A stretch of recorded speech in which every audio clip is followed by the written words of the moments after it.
Welcome back, Ram fans. Thought I'd drop a video here, a recap of the Rams-Texans preseason game. Texans come away with a win, 24-20. Really strange game, ugly at times, but lots of good performances by Rams players, I think. But hey, before I get into this recap, I wanted to remind everybody, please subscribe to this channel and like these videos. Really appreciate it.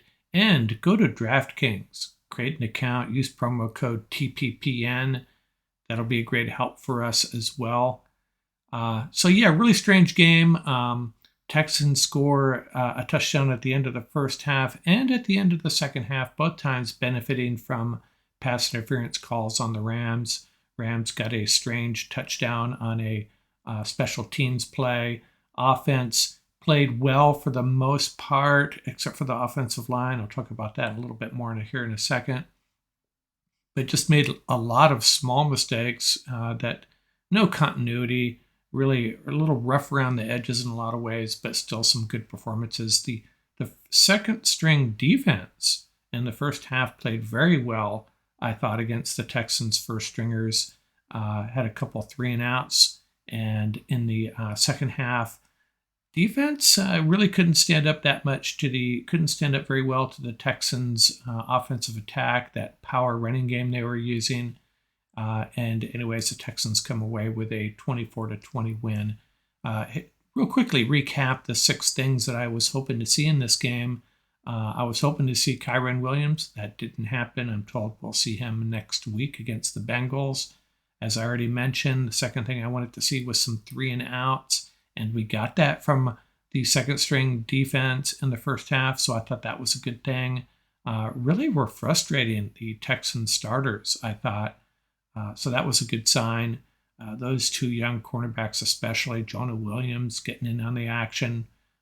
Really good play by several defenders in that first half. The other thing I wanted to see, I wanted them to reassure me that the offensive line depth is okay. I'm still not convinced. I think, according to Andrew Whitworth, A.J. Curry and Alaric Jackson played well. I'll take his word for it. But what I saw in the first half, Bobby Evans really struggled. Logan Brust did as well, and he ended up getting hurt. Not sure how serious that is yet. So that's second string offensive line. I thought it was pretty ugly. Got to give John Wolford some credit, and that was the other thing I wanted to see. I wanted some John Wolford, and I got some, and I thought he played really well. I thought both quarterbacks played really well. If we had any questions about John Wolford deserving that second string job, I'm not sure he's earned it or been awarded it yet, but I think we all feel a little bit better. I thought he played really well, and Bryce Perkins showing that excitement and that ability to stretch plays. And he made some really good passes, too. I think Wolford, I don't think he threw a single bad pass in the first half. It's very efficient. Bryce Perkins had a couple that maybe he won it back, but still that one play that was called back on the penalty at the goal line on the 2-point conversion, that was something else. And he had a couple really good passes, looking off DBs, completing passes over the middle. So good stuff from him. I wanted to see more Lance McCutcheon, and not as incredible as last week, but he still contributed. He still looks like an NFL wide receiver to me. And Jacob Harris actually stepped up. So maybe there's still a competition there. I don't know what they're going to do with all these wide receivers, because I still like Austin Trammell. I know he's got no shot, but someone's going to pick him up. Does he seem like a type of guy that would be a good fit with the Patriots, or what? Absolutely. And let's see what else. Bryson Hopkins played well too. I think he ended up leading the team in catches. I have to go back and look at the stats.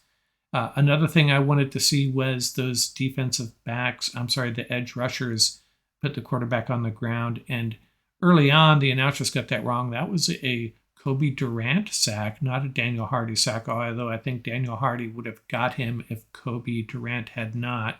Durant got there first, tripped him up at the ankles. So Hardy looked okay, but I'm not sure how impactful he's going to be as a rookie. We'll have to see. I sure wish we could see some Chris Garrett.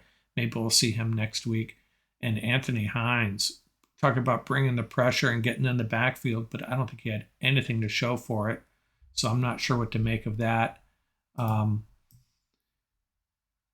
Other guys that brought it, Terrell Burgess had a really good first half, and Robert Rochelle as well. Andrew Whitworth talked about both those guys having something to prove in the locker room, and I think they did. They both looked really good. Durant and Kendrick both, I think, played really well. We are so deep at cornerback, it's not even funny.